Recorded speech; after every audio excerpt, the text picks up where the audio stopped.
acknowledge all the effort that's taken place to get this event going. And if you're not hearing me, tell me, because I'm getting older and I can hear myself. I think I really need to talk about the history of our people and go towards treaty, and I'll try and make it fast. I only have 10 minutes. Can you warn me like about 2 minutes before that? And I'll try and stop. Yeah, I'll give you 3 and 1. As I say, I have reason being old to keep talking. Okay. Treaty 8 nation, we adhered to the treaty in 1914. It was actually, the actual development of the treaty was 1899, but it took 15 years to get to us. So my great-grandfather, of course, was part of it. It was Old Toki. He was a leader of our community.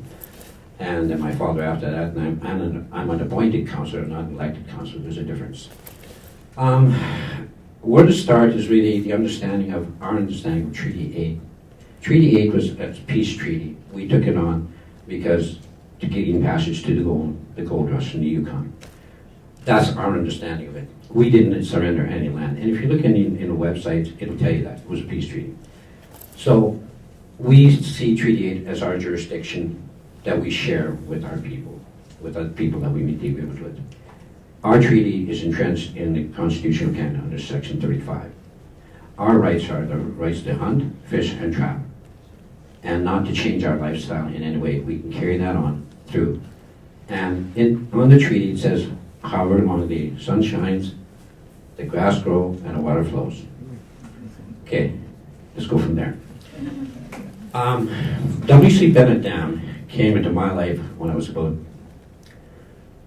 grade 1. Went to school in Moberly, but because I spoke only Cree, we were getting anywhere.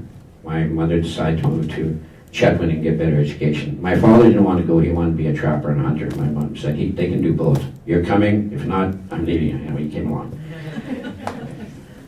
And I'm glad she did. Because of that, it gave me the awareness and the knowledge to be able to do what I do today. My father didn't know how to read and write, but he knew human nature and read it very well. That's a traditional way of teaching a leader. And through that, I guess you need to understand that we knew nothing about the Williston Lake Dam. It's 180 miles long, I believe, and the trench it follows Rocky Mountain Trent and on Peace Arm. Could be anywhere between 3 miles. I'm using old school stuff. You don't have to figure that one out. 3 miles to 5 miles wide. When they initially flooded the dam, they built a road to our community, took 14 acres, expropriated the land, and we didn't know anything about it because we were not a natural nation. We were called the Hudson Oban, halfway River First Nation, and Moberly separated in 1977. My father became chief. My great-grandfather had passed on by then. So, how much time do I have? Because I got to read this fast. Still good. Okay, but you don't know how far I'm going. Traditional thinking.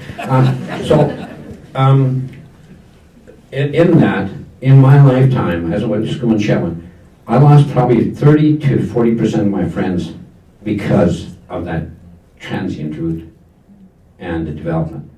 Drugs, alcohol, getting run over, road, all this stuff happened. It taught me a lesson that whatever happens development, you have to be in tune with it, you have to safeguard your family and your friends and whoever. And through that process, when Williston Lake became a dam, we knew nothing about it. We didn't know that it cut off all the migration routes of the animals.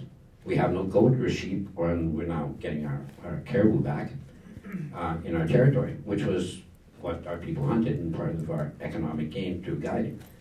At the same time, we didn't know that all of our history was going underwater. All our grave sites, all our everything.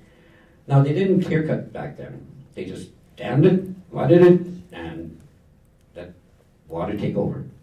There were so many animals that were died because of all the debris caught in valleys and slightly higher land. They tried to get away, but they couldn't cross.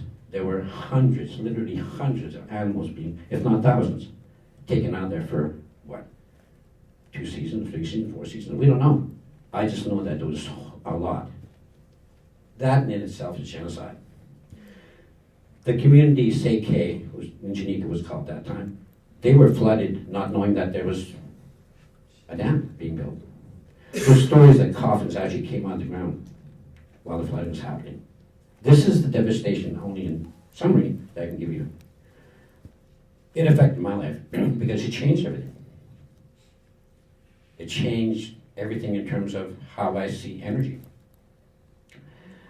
Then Peace Canyon came in about early 70s. Again, the same thing happened, another dam. It started pinching off the Peace River. So that was the second dam downstream, which is near Hudson Hope. And the lake is called Dinosaur Lake.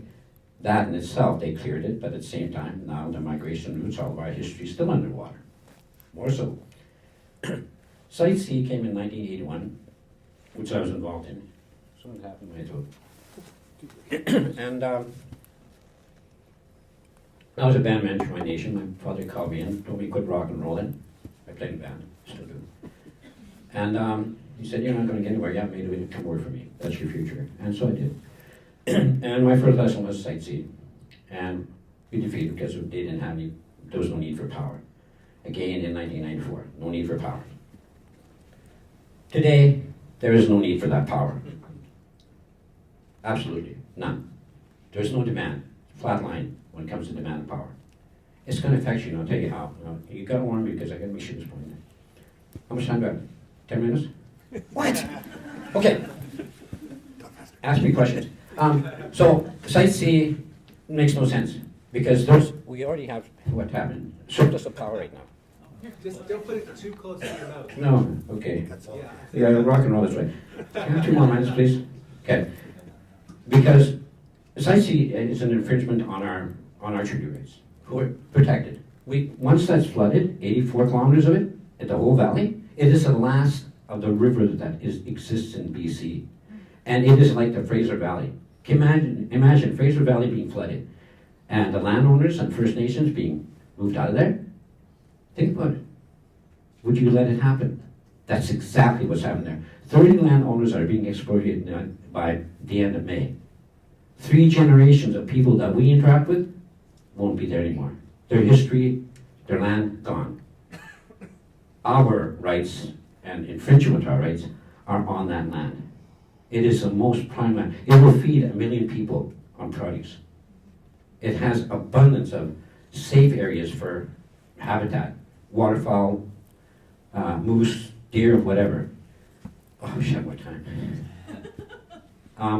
But, you know, we've been fighting this for 30 years. And the fact of the matter is that we're not worried. We've lost 5 to 6 court cases. Why? Because nobody. Because I don't think anyone's understanding where we're at. But what I want you to think about, and please look at the community in the back of the Northeast British Columbia, because everything is happening there. 8 industries full bore. Look at what's called the under David Suzuki's website, Suzuki Foundation. It's called Natural Capital Inventory. And it tells you everything that's in there. The other one you need to look at is DISCONTINUING, gives you a lot of information about Site C. In the end, we are going to both pay for it. It's going to take 75 years for Site C to get paid for. That's the new estimate. 2094? I'm not a taxpayer, but I'm paying an infringement of my rights. But I'm also a ratepayer. I'm going to be paying for it. My kids are going to be paying for it. My grandkids are going to be paying for it. Think about it. I wish I had more time with you. Thank